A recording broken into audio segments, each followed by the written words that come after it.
C'est un phénomène difficile à quantifier. Les musulmans qui choisissent d'abandonner leur foi et de se tourner vers l'athéisme.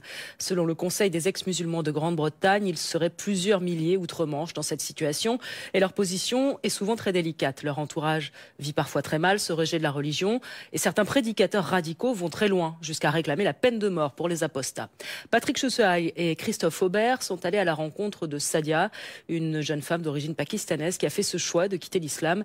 Elle leur a expliqué ses raisons. C'est horrible. Regarde ça. Tu me vois sur cette photo? C'est moi ça? C'est juste une tache noire. Sadia, en pèlerinage avec ses grands-parents en Arabie Saoudite, c'était il y a 11 ans. À l'époque, elle était encore une fille bien sage, nous confie-t-elle. Aujourd'hui, cette citoyenne britannique, avec des origines pakistanaises, est une athée convaincue. Ce qui l'a fait douter de l'islam, c'était les inégalités entre sexes inscrites dans la religion. Comme les vers du Coran, justifiant la violence conjugale contre les femmes.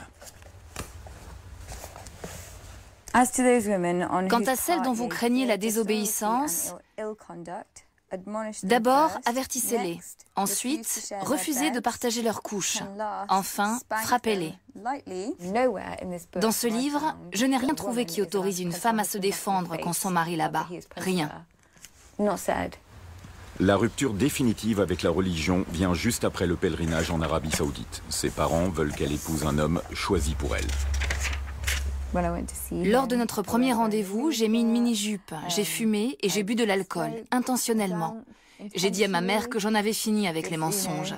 Voilà comment je veux vivre, c'est ce que je suis.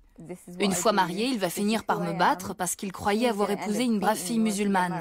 Mais je ne suis rien de tout ça.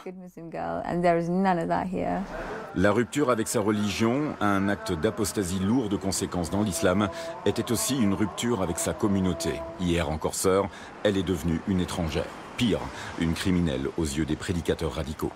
Selon la loi islamique, la peine prévue pour acte d'apostasie est la peine de mort. Fondatrice du Conseil des ex-musulmans en Grande-Bretagne, Mariam Namazie a déclaré la guerre à ceux qui prêchent la haine. Ce soir-là, elle évoque le sujet avec des étudiants. Apostate née en Iran, elle parle des accusations d'islamophobie et des pressions à l'égard des ex-musulmans. Ils sont vilipendés, snobés, ils subissent des intimidations, des menaces, des pressions. C'est pour cela que beaucoup d'ex-musulmans se cachent.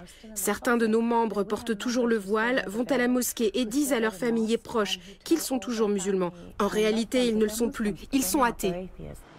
Selon Mariam, ce mouvement gagne de l'ampleur. Par le biais des réseaux sociaux, il toucherait tout le monde musulman. Sadia a fait elle aussi le choix d'une rupture avec l'islam. Elle a choisi de décider elle-même de sa vie.